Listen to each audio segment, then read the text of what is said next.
Hey guys, first of all, I just want to thank the person who actually directed me to the right place where I could find the birth time of Kiernan Forbes, aka the South African rapper. And with that time now, we can be able to really analyze in terms of what happened to him on that fatal day. Okay, so first of all, rest in peace to AKA, and comfort, to his family and his friends, colleagues, and everyone. All right. So we are going to analyze this from an astrological point of view. We're using the Vedic technique, okay?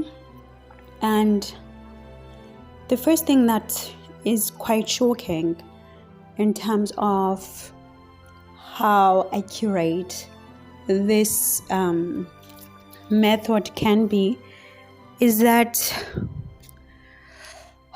we can see that he had a Scorpio ascendant. He was a Scorpio ascendant. He was his body, his appearance, his his physique was of a Scorpio person, meaning that he could be taken as intense sometimes. Sometimes people would not really get his personality or understand him, and some people would say he's serious or maybe too serious, about his maybe work or whatever, and also a bit of I would say, basically intense. That's the word that we can use to describe Scorpio ascendants. Just intense, all right?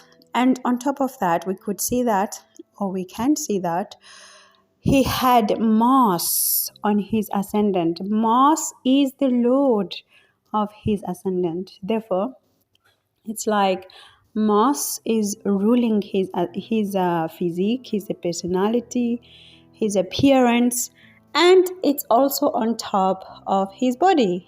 So meaning that it was protecting him all of this time. Mars was giving him his energy, his strength, his vibrance, his go-getter attitude. Okay, that was all Mars. Mars was pushing him towards discovering things that had not been discovered before. Mars was just like pushing him basically to be as action orientated as possible, with all the might and strength and soldier like that Mars, the planet, represents. Okay, but the thing is now Mars in Scorpio is a bit different regarding Mars in Aries. Mars in Aries is all about the physical action, but Mars in Scorpio, it goes intense, okay? It also includes emotions that can be extremely intense, okay? When it comes to passion, Mars in Scorpio will give the most passionate extremes. Okay, so that's what Mars is in Scorpio, and now on the ascendant as well, making him a very passionate person, intense, maybe to the point that, some people could say he was extreme in his passions, okay? And then also at the same time, what we now know, thanks to finding out that birth time, is that AKA someone who really loved his country, someone who really represented his country, as I said in the first video, which I had to delete because now I got more information regarding the time, he really, really represented South Africa, and he was not embarrassed, about where he came from, about his country. He raised that flag everywhere he was, and he wanted people to know that he was from South Africa and that he was not trying to be like anybody else, So now the thing is that AKA was running his Mahadasha. His Mahadasha ruled by Mars and Rahu. Okay, the Mahadasha itself is ruled by Rahu since the beginning of 2005. Okay, since 2005, and it was expected to end in December this year, 2023. This is Rahu Mahadasha. Okay, so of course what we can see is that Rahu is placed in his 5th house. Rahu is placed in the 5th house of entertainment, in the 5th house of children, in the 5th house of education, in the 5th house of all things related to cinema. Okay, and also in the 5th house of romance. This is a place of romance. This is a place of taking risks as well. Yeah. So this Rahu, since the beginning of 2005, has been responsible for everything he's basically achieved since the beginning of 2005 in terms of this house, in terms of this Rahu in the 5th house of entertainment, romance, children, education, taking risks and stuff. Because the thing is, Rahu loves taking risks. And the thing is now, Rahu is conjunct with Jupiter here. Okay, Jupiter here is actually AKA's Atmakaraka. Jupiter represents the highest planet in his chart. Okay, that means it represented his strength, his might, his whole being in terms of what he could do, in terms of his will, in terms of being the go-getter that he was. So when you add Rahu and Jupiter, which are both responsible for expanding things and making things look so big, look so huge, it is not then a confusion or a question of why he was famous. He was famous because of that Rahu conjunct Jupiter in the 5th house, which is also a house of fame, by the way. So we can see why he was so famous, like internationally recognized, superstar, Supermega. All right. So this Rahu started running in 2005. So I don't know what happened or what was happening in his life, but we can see that it was setting his platform for him from 2005. Okay. But now what happened now, things changed in terms of Mahadasha. Things changed starting from the 4th of December last year. Okay, because what we can see is that on the 4th of December 2022, he started his Antardasha of Mars. Okay? So if I could make an example, Rahu would be like the president, okay, of his chart at this time. Rahu is the selected president. And then Mars then gets nominated or selected to be, let's say, the provincial minister. Okay? So what happened is that on the 4th of December, Mars took the, let's say, provincial position, leading the provincial position in his life. Okay, under the rulership of Rahu. All right. So now that is a problem in terms of astrology. Why? Because the thing is now Mars, the representative of his body, the representative of his personality, the representative of himself, his existence, is now ruling under Rahu, who does not like him. Rahu and Mars are enemies. Okay, so you just take it like, for an example, politically, let's say, the president gets elected and then these provincial ministers get elected, and then now the minister does not have a good relationship with the president. The president that doesn't like the minister doesn't like the president back. Okay? So of course what's going to happen is that there's going to be plots, that are going to be started against the provincial minister, because Rahu has got more power. He is the president, has got more power, has got more resources, has got, more access than the provincial minister.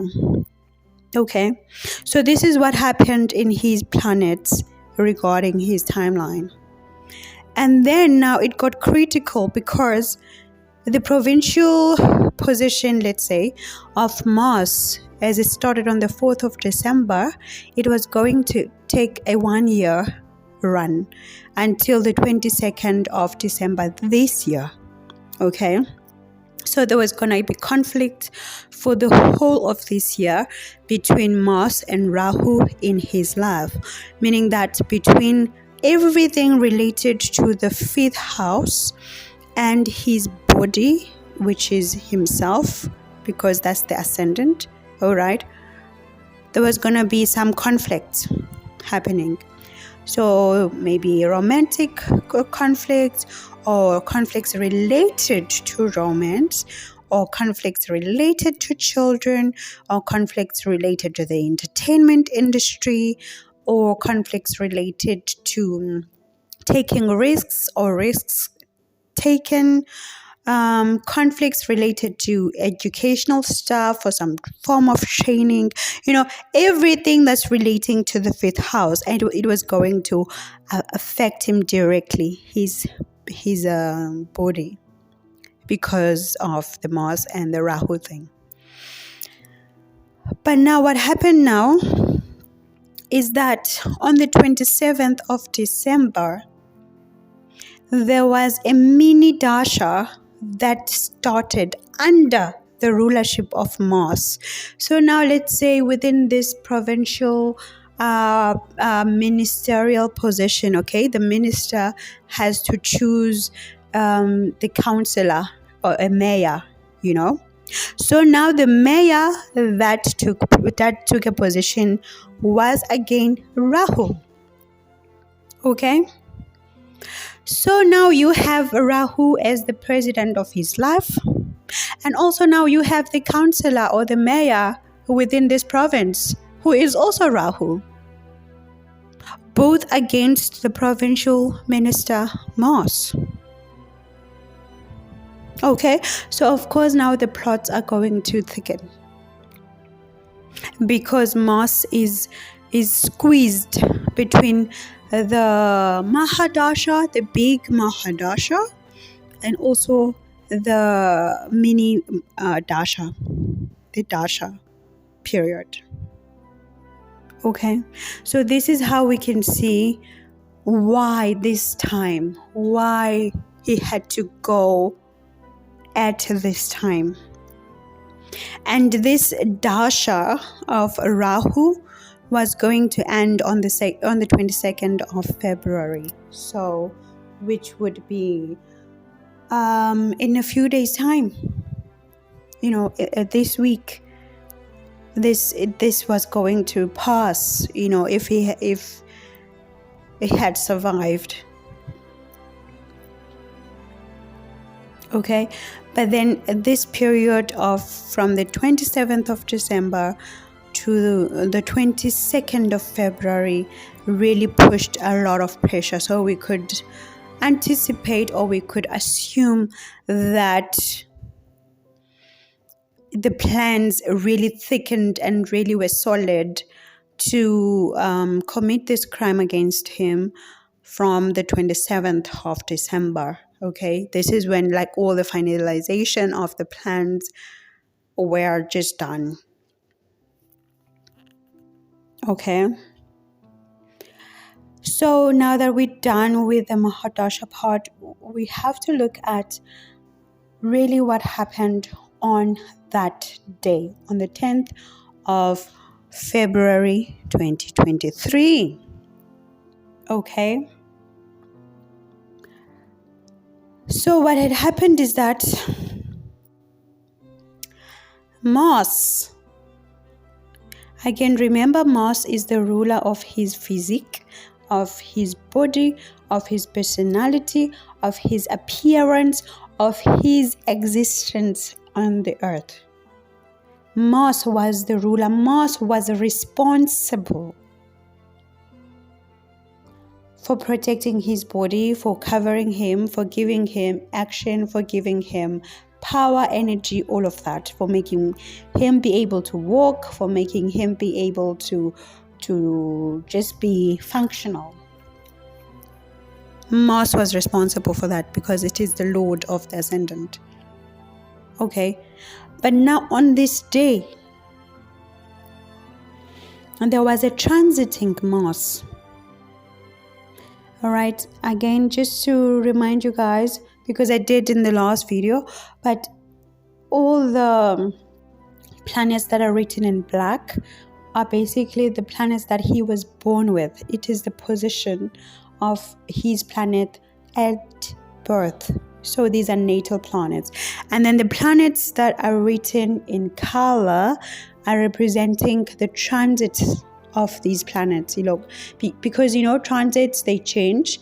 Maybe every 2 days, moon, for example, will change a house.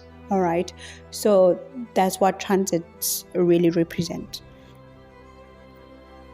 So now we can see that the transiting Mars is here in blue. It was conjunct his 7th house, and it was also conjunct his natal moon. What does that mean?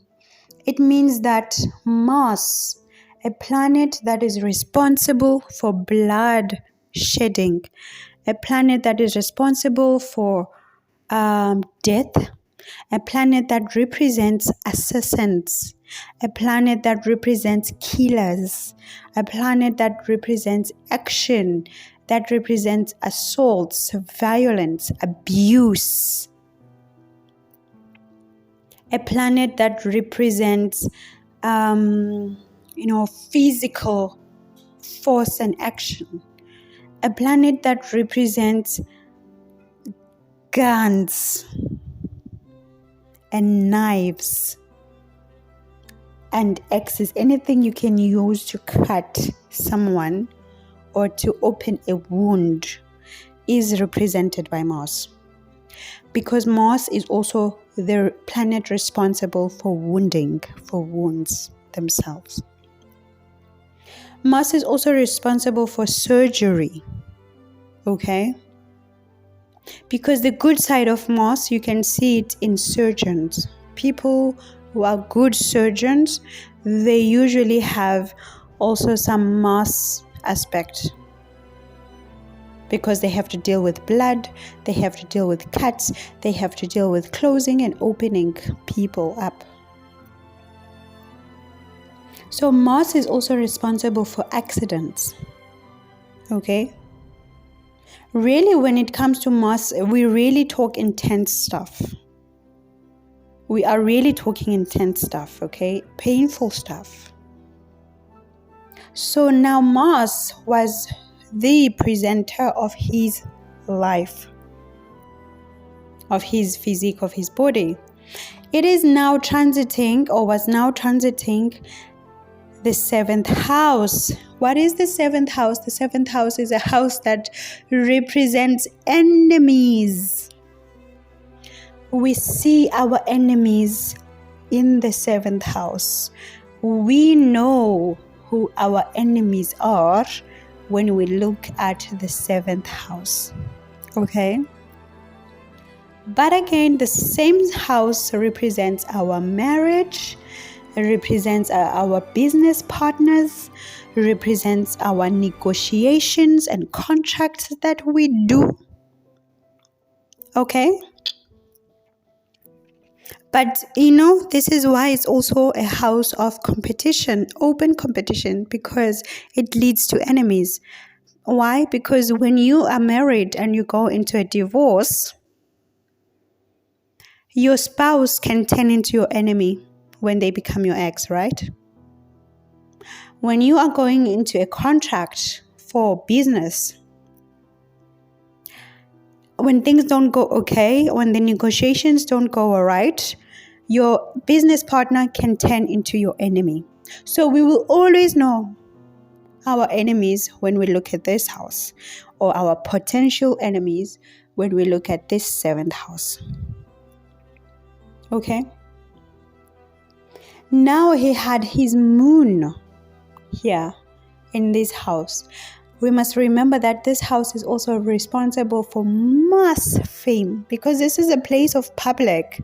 This is the place of other people. The public is here and they're watching you opposite your body there, opposite you. They're watching you, they're seeing you, they're looking at you, they're appreciating you, they're hating you. All right? And then he had his moon here. His moon, basically moon represents the mind, our mindset. Okay? And it also represents motherly figures. Okay? It also represents nurturing. So meaning that his moon, his mind was always in the public place with other people. He when he was thinking, he was always wanting to be around people. He was always thinking in group terms. He wanted to be associated with other people, because that's where his moon is at. That's where his mind is at, in the public place. Okay? And because his mind here was in in a multrikona, position. It was like taken like a king, or treated like a king by the public, because that's what happens when moon goes into Taurus. Okay, the moon is treated like a king or a queen, with honor and awards and rewards. And then this is how we can obviously see how he got celebrated. His mind, his creation got celebrated, because his moon, his mind was in Taurus, Venus. But now what we need to know is that even though his mind is treated so warmly here and so kindly here, the owner of the house, which is Venus, does not like moon. You know, it's like someone goes and visits your house, right? And you are the owner, right? But you don't like this person, but because of how they are and what they represent, you must treat them, you know, in a kingly status or in a queenly status. But inside you dying, you like so irritated. This is what happened with Moon and Moon in Taurus. Okay, so now what we see here with this conjunction of this transiting Mars, you know, coming into a conjunction with Moon, his mind. Remember again, Mars, planet of violence, abuse, planet of death, assassinations, killing, wounding, gunshots, cutting, accidents, planet of death, is now coming into a conjunction with his mind. Where is the mind? The mind is on the head. Okay? So we know from the video that he was shot on the head. They shot him on his head, right? So of course the gun, which is represented by this planet, went, you know, or affected his mind and spilled blood from his mind, from his head area. And it was in a public place because Moon, the mind, is in the public place. So this conjunction of scattering the Moon or wounding the Moon, it happened exactly where the Moon was, in a public place. Okay? And again, as I said, guys, remember, Moon is treated so queenly here, like a queen. But at the same time, it is in a house that is owned by a planet that does not like it.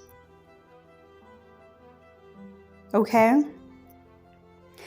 Venus is a planet that represents love, our partners, our spouses, and this is also the house of a spouse.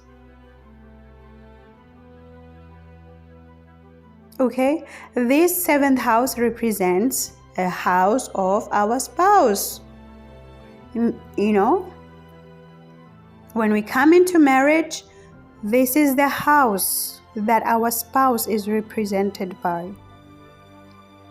And his Moon, his mind, was scattered in the same house of the spouse by Mars.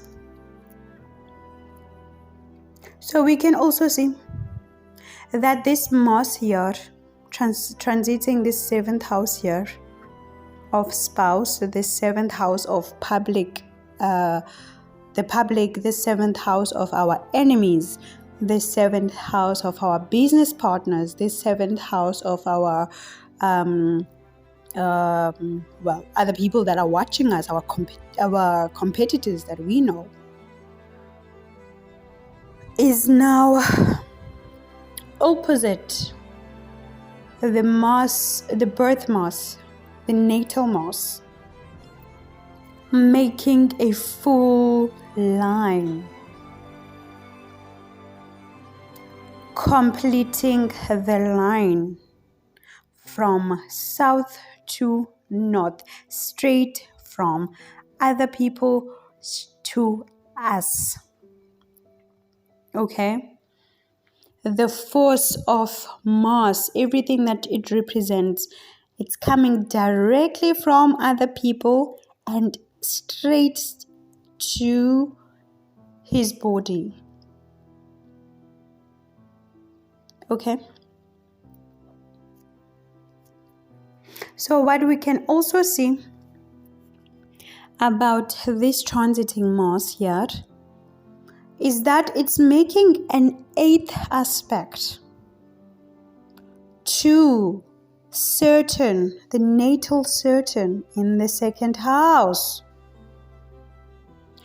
Now, the aspects in astrology, they're very important and they mean different things for each planet. But the 8th aspect of Saturn, the 8th aspect of Mars, it represents transformation, death, and rebirth. It represents taboo subjects. It represents secrets. Like when we talk about deep secrets. It represents violence and killing and murder and everything that Mars is. That's his 8th aspect. And now it's straight to Saturn, the natal Saturn in the 2nd house. What is the 2nd house? A 2nd house represents our family or family related issues, family background, family heritage, family values, our principles as well, our personal principles. They're represented by this house, our wealth, our bank account. All right. It can also represent our background. It also represents our speech, how we speak, what we say to other people. All right. So, when Mars makes this 8th aspect to Saturn, it's not a friendly aspect. Okay? It's not a friendly look. Mars is not turning his head to make that 8th aspect to Saturn to receive a warm welcome. No. Why? Because Saturn does not like Mars. Saturn is an enemy or takes Mars as an enemy. Mars is neutral to Saturn.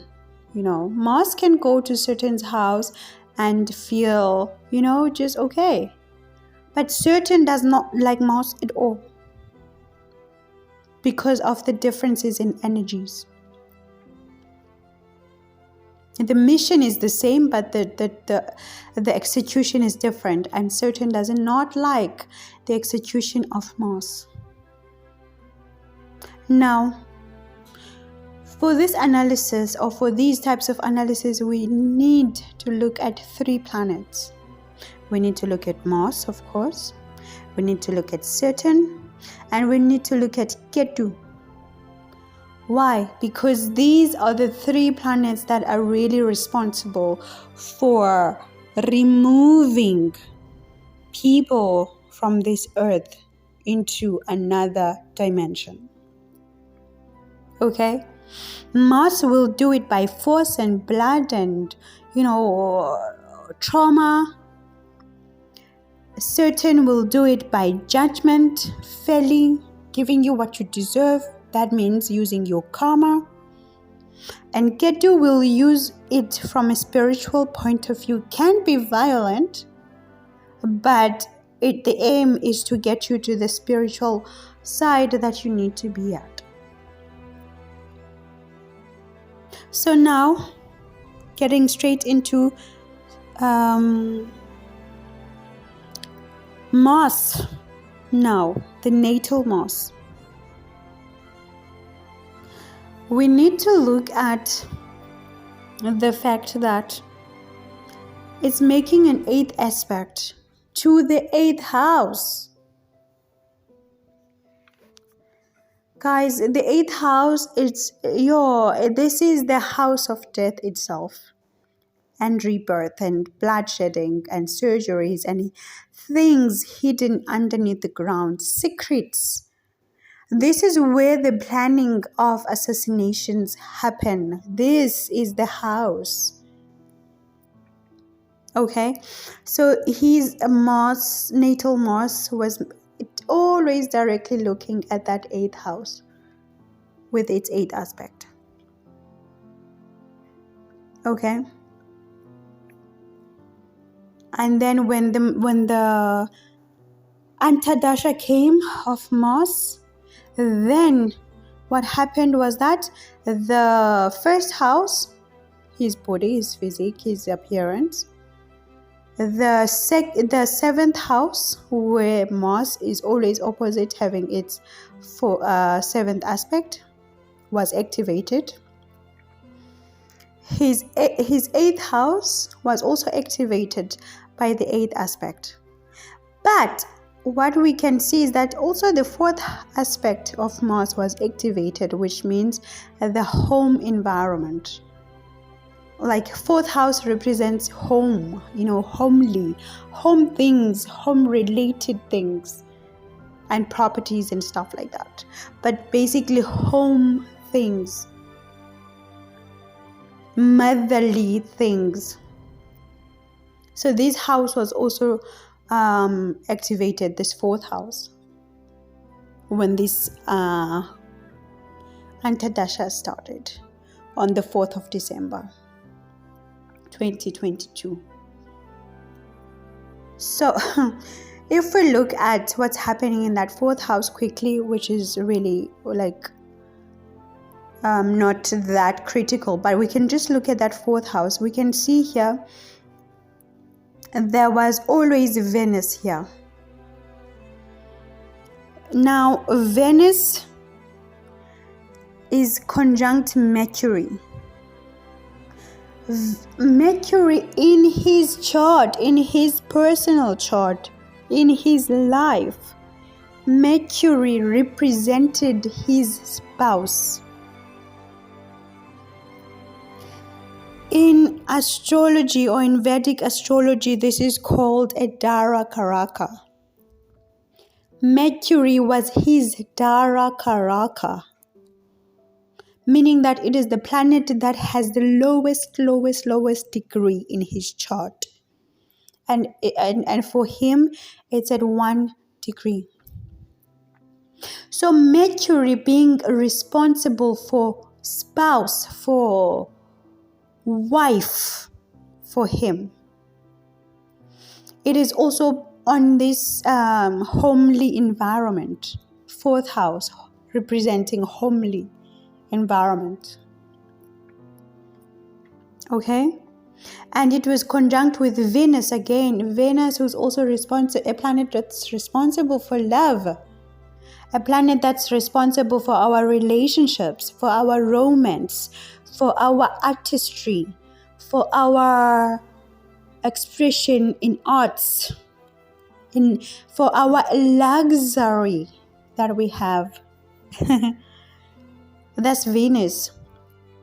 So can you see that Venus, the planet that is responsible for love, also the planet that is responsible for marriage, was always conjunct his Mercury, which is responsible and or rather representing his wife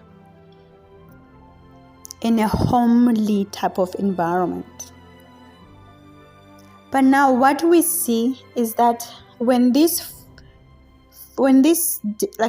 day, there was Venus transiting. There was a transit of Venus, meaning that is conjuncting now the natal Venus and the Mercury, which is his Dara Karaka,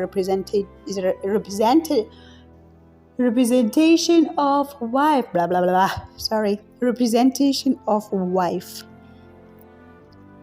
And it was happening in the 4th house, which is an aspect relating to Mars, the 4th aspect of Mars. Mars was activated at this point, and this house was also activated at this point because of the Antardasha. Okay? But anyway, we can move on to Ketu. First thing that we can see is that the transit in Ketu is in the 12th house, guys. Like this is wow, like just wow. Is in the 12th house, the house of finalization, basically. This is the house of endings. This is the house of liberation. Okay? This is a moksha house. This is the house of the grave, representing the grave and the graveyard. It is also the house representing hospitals and isolation, all types of isolation, including jails, including ashrams, including, religious things like isolation. But in this case, of course, it meant the grave, the isolation by the grave, because it didn't even get to the hospital to be isolated there. Okay, and Ketu is a planet, guys, that is responsible for isolation, for distancing you from your reality. Okay, whether in terms of spirituality or confusion or or even violence, because Ketu can also be violent. But here Ketu is in Libra. Ketu is in Libra here, is happy, is comfortable, is not irritated. So there's no reason for Ketu to be violent here. But then the thing is, Ketu is now in the house owned by Venus again. Venus. Who is Venus? Venus is transiting the 4th house, representing motherly people, representing the home or home environment. But Venus is not alone. Venus is conjunct Mercury, representing his Darakaraka, which is responsible for wife. Also Ketu here, this transiting Ketu here, coming in this house of the grave, is in the house that is concerned about justice. Because Libra, the sign, the zodiac sign, is all about justice, is all about putting things into balance, balancing the scales. Okay?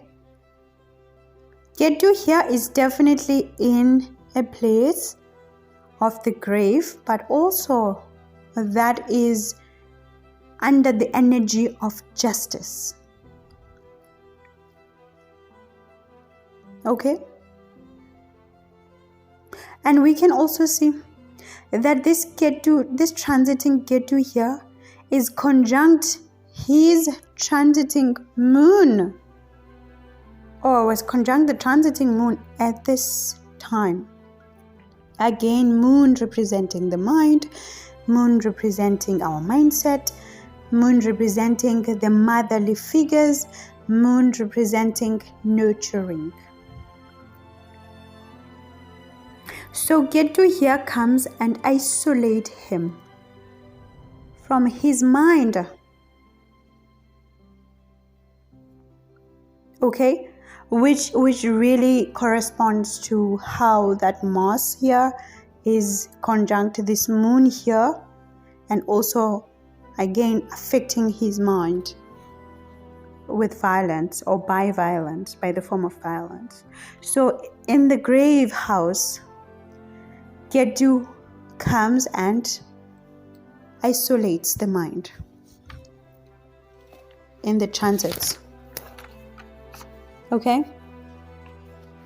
And remember, moon in the 12th house is in a dangerous zone. Moon in the 12th house, it means that your mind, or the mind is now in a place that is uncomfortable, that is dark, that is scary, that is isolated, lonely, depressed, So of course, in terms of the transiting moon, it would mean that your mind is either, maybe for that 2 days you're going to be at the hospital, or maybe that for that 2 days you're going to be dealing with things related to jails, hospitals, or even death or depression, in minor areas. But again, remember, moon is transiting a house owned by Venus. Venus does not like moon. And on top of that, moon is conjunct Ketu here, and Ketu hates moon. So moon here is really in a very, very critical point between enemies. Okay? So what else we can also we can see is that Ketu usually has the same aspects like Jupiter, that is like the 5th aspect, 7th aspect, and 9th aspect. But when you want to see all the transformations, death and rebirth of things related to a planet, you must always look at the 8th aspect. So when we look at the 8th aspect of Ketu, it is directly on the 7th house, meaning that Ketu there is making an 8th aspect to Mars and natal moon. Okay? So what we can also see is that Ketu, now the natal Ketu here, is opposite Jupiter. Remember, Jupiter is or was the Atmakaraka of AKA, a planet representing his highest strength on this earth.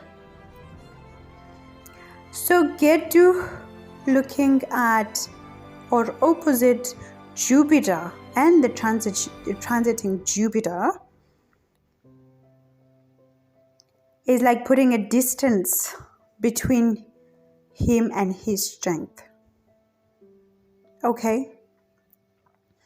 And the thing here that we have to look at is that this Jupiter here is also conjunct a transiting Jupiter, meaning that the Jupiter on this day was back in the same place where it was when he was born. Okay? Making a full circle, saying to him, you have done the circle. You have gone around and learned what you needed to learn.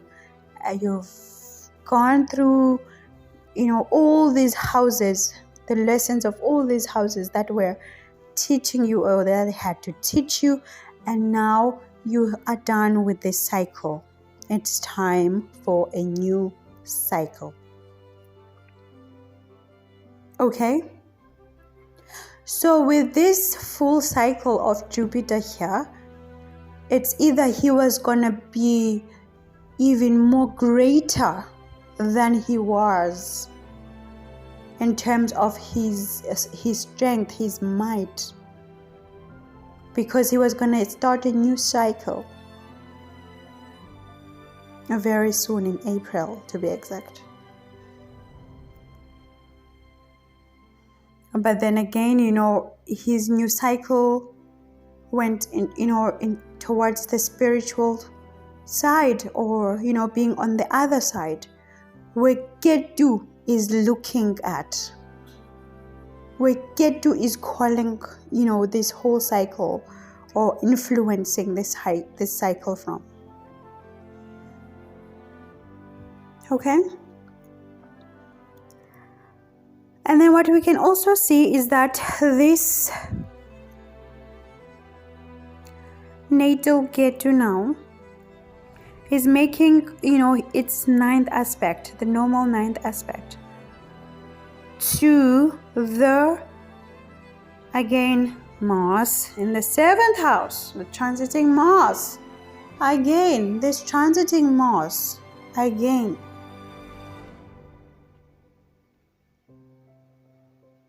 All right. Lastly, we must look at Saturn. Why? Because Saturn is responsible for karma.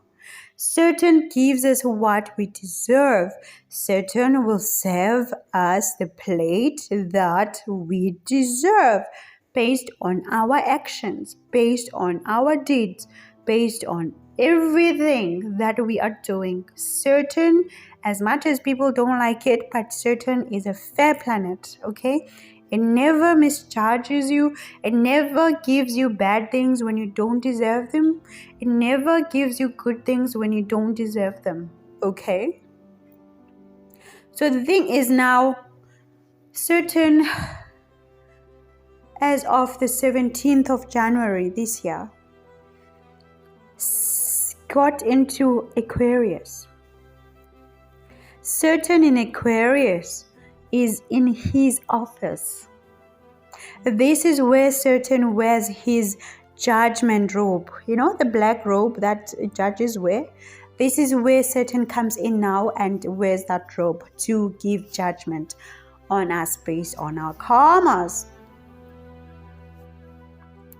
And the thing is that when you are turning 35, 36 years old, this is when the real change in your life is visible.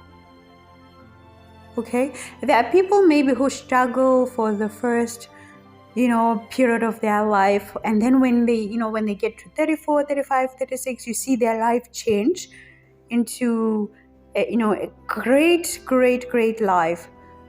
It's because of Saturn, because Saturn matures at 35, 36 years old. So now coming into this house, this office of judgment, Saturn was all just concerned about giving judgment to all of us. Because in Capricorn, Saturn works and really does the service, gives service to public people and to all of these things. But when it comes to Aquarius, it becomes a bit serious to say, okay guys, I'm now in my office, I can look at the books, I can see what you've done, I'm now going to give you what you deserve. So here Saturn transits his 4th house, again 4th house, okay, and that means that is the 4th aspect again from Mars. So this 4th house, homely environment, representing motherly figures, representing, can also be our country, it can represent our property, it represents, our nurturing, this 4th house. So this planet of judgment, wanting to give judgment according to the deeds, it sits in the house relating to home things, homely things, 4th house things. And it comes here to join Venus. Venus representing women, representing our love partners, our romance, our artistry, our nice time. Also, it comes the Saturn of judgment to conjunct another friend of his, because Saturn and Venus are best friends, okay? Saturn will protect Venus.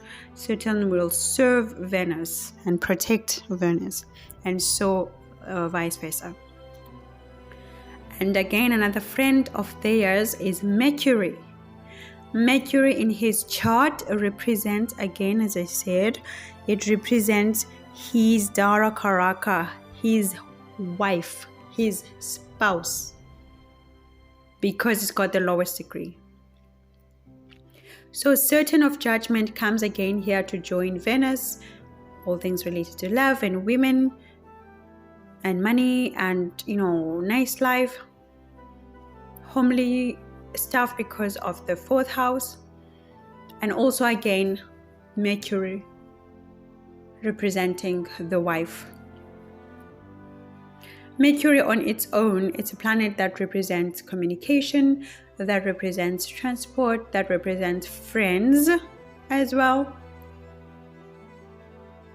All right. So Saturn here is coming to sit with his friends and will protect his friends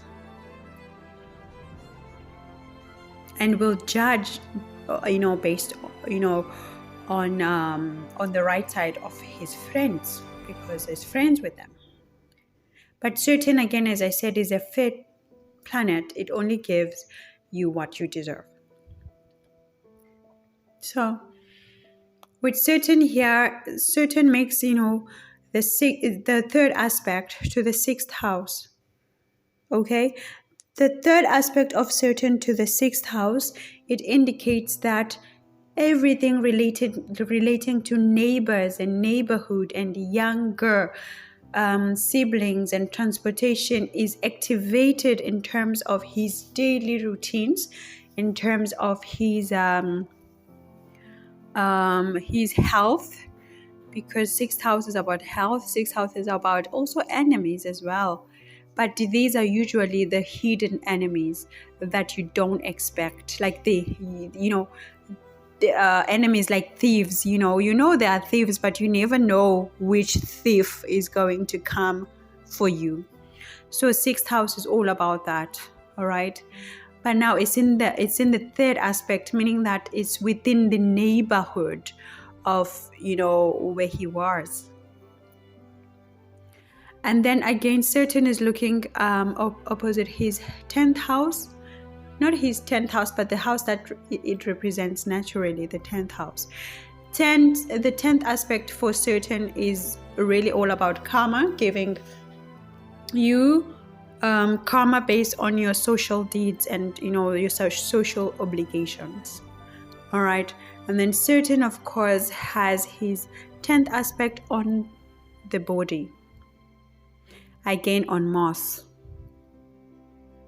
Okay, and the 10th aspect of Saturn, this is where the judgment really comes, and this is where the judgment is critical, because now Saturn looks at what you've done in your social life towards other people, your social responsibility.